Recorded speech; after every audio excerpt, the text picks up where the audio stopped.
കൊല്ലം പരവൂരിൽ തെക്കുംഭാഗം ഗ്രൗണ്ടിന്റെ ശോച്യാവസ്ഥ ചൂണ്ടിക്കാട്ടി ഫേസ്ബുക്കിൽ പോസ്റ്റിട്ട യുവാവിന് മർദ്ദനം ഏറ്റതായി പരാതി. പരവൂർ സ്വദേശി ഷാൻ സിറാജിനാണ് മർദ്ദനം ഏറ്റത്.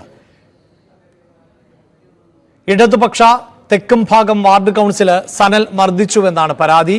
കാലിന് പൊട്ടലേറ്റ യുവാവ് നെടുങ്ങോലം താലൂക്ക് ആശുപത്രിയിൽ ചികിത്സ തേടിയിട്ടുണ്ട്. പോലീസ് സംഭവത്തിൽ കേസെടുത്തു. ഞാൻ തെക്കുംഭാഗം ഗ്രൗണ്ടിൽ നിൽക്കുകയായിരുന്നു. ഇപ്പോഴത്തേക്ക് ഞാൻ ഫേസ്ബുക്കിനകത്ത് ഈ ഗ്രൗണ്ടിന്റെ സംവിധാനം വെച്ചുകൊണ്ടും DCCയുടെയും KPCCയുടെയും പ്രസിഡന്റിന്റെ രണ്ടുപേരെ ഫോട്ടോയും കൂടി ഞാൻ ഫേസ്ബുക്കിനകത്ത് പോസ്റ്റ് ചെയ്തായിരുന്നു.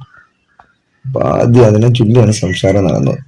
ഇടയ്ക്ക് CPMന്റെ ഒരു പ്രവർത്തനമായിട്ട് പ്രവർത്തിച്ചു കൊടുത്തോണ്ടാണ്. അപ്പൊ ഞാൻ പാർട്ടി സംവിധാനം വിട്ടു, ഞാൻ തിരിച്ചിറങ്ങി. അങ്ങനെ ഞാൻ കൂടുതൽ ഇതിനകത്തുള്ള ഈ ഗ്രൂപ്പിന്റെ ഒരു അഴിമതിയുടെ കാര്യങ്ങൾ വെച്ചുകൊണ്ടാണ് ഇന്ന് ഞാൻ ഫേസ്ബുക്കിൽ വേറൊരു പോസ്റ്റ് ഇട്ടിട്ടുണ്ട്. അപ്പൊ ഈ പോസ്റ്റ് ഇട്ടത് എന്തിനാണെന്ന് ചൊല്ലിയാണ് ആദ്യം എന്നെ മർദ്ദിക്കുന്നത്.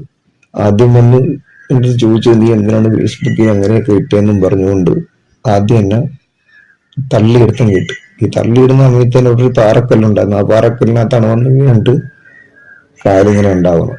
രണ്ടാമത് വീണ്ടും എന്റെ ഈ തലയുടെ ഭാഗത്തായിട്ടും കഴുത്ത് ഈ ഭാഗത്തായിട്ട് രണ്ട് ഭാഗത്തായിട്ട് എന്നെ അടിച്ചപ്പോ കൊച്ചാപ്പ ചോദിച്ചു, കൊച്ചാപ്പയും തള്ളിയിട്ട്